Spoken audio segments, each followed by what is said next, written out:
The next topic is going to be visualization of tensors, describing the sum frequency and second harmonic response. And the motivation behind this is really to provide chemical and molecular intuition into understanding nonlinear optics, and to allow the results of quantum mechanical calculations to be interpreted in a coordinate-independent manner.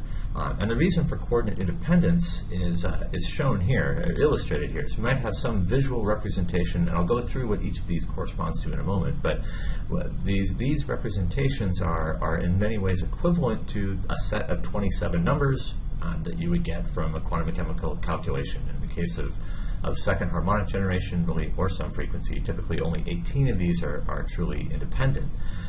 But you still are describing the output of most quantum chemical calculations is a set of numbers. And then the question is, how do you intuit and describe that? One of the problems is if you just choose a different coordinate system for describing exactly the same molecule, you end up with a different set of 27 numbers.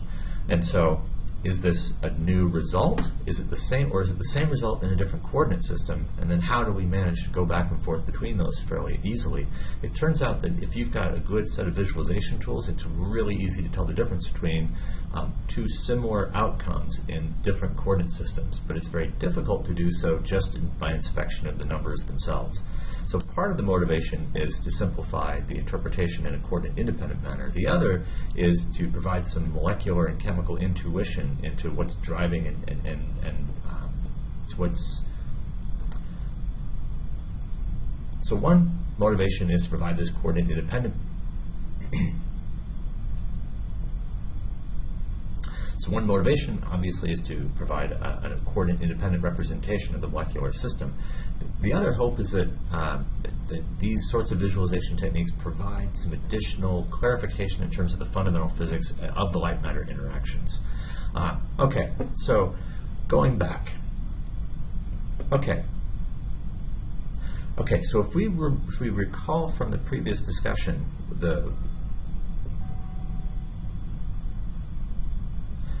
from the previous discussion, the nonlinear polarizability can be described in terms of a transition moment and an alpha. And that alpha either describes Raman, as in the case of vibrational sum frequency generation, or two-photon absorption in the case of electronic resonance. So let's start out with the transition moment. And this transition moment could be either a vibrational or electronic transition moment. In either case, we can represent it by a vector. The transition moment is a vector property, so we can describe that in a coordinate-independent way as a single-sided arrow, which is a fairly straightforward and intuitive representation of the transition moment. So then the next question is, how do we treat, for example, the Raman polarizability in the case of sum frequency generation? Well, it's now not a vector property. It is really more formally described by a matrix. It's a 3x3 matrix. So how do we visualize a matrix? In the case of a diagonal matrix, or in the more general case of a Hermitian matrix, we can describe that by its eigenvectors. So the three eigenvectors of the matrix correspond to the principal moments, and those are depicted by the double-sided arrows shown right here. This is, for example, one visual representation for the Raman polarizability, where the three principal moments, the eigenvectors are, these double-sided arrows are co-parallel with the three orthogonal eigenvectors describing that matrix, and the magnitude of the arrow is proportional to the magnitude of the corresponding eigenvector. Now, maybe that helps, maybe it doesn't, but you can, in any coordinate system, reconstruct the Raman polarizability from the three diagonal elements in the principal coordinate system, just like a principal moment of inertia. Now, sometimes, in the case of Raman polarizability, unlike in moments of inertia, you can have either a positive or a negatively signed electric field, and that's all relative to the driving field.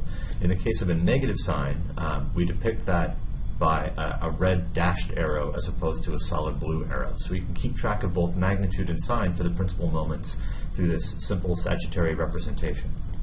Now, all we have to do is combine these to describe in a Sagittarius representation, i.e. an arrow-based representation. We can describe the numerator in the hyperpolarizability, the nonlinear polarizability. And I'll give you an example here for sum frequency generation, where we saw from the previous slide that in the case of sum frequency generation, boy, my handwriting is terrible. That's omega vis and omega sum. And this is omega IR. That in the case of resonance enhancement with state n, then the numerator has the form 0 to n, has the form of the transition moment. The numerator is given by this right here. The denominator is given by, oops, I just chose the same color. There we go. The denominator is described by this paired interaction for the anti-Stokes-Raman.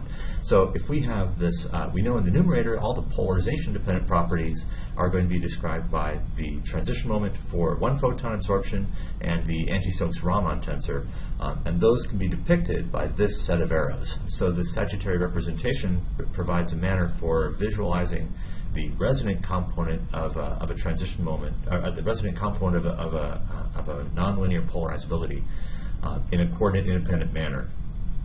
In the case of second harmonic generation, the numerator also depends on a mu and an alpha.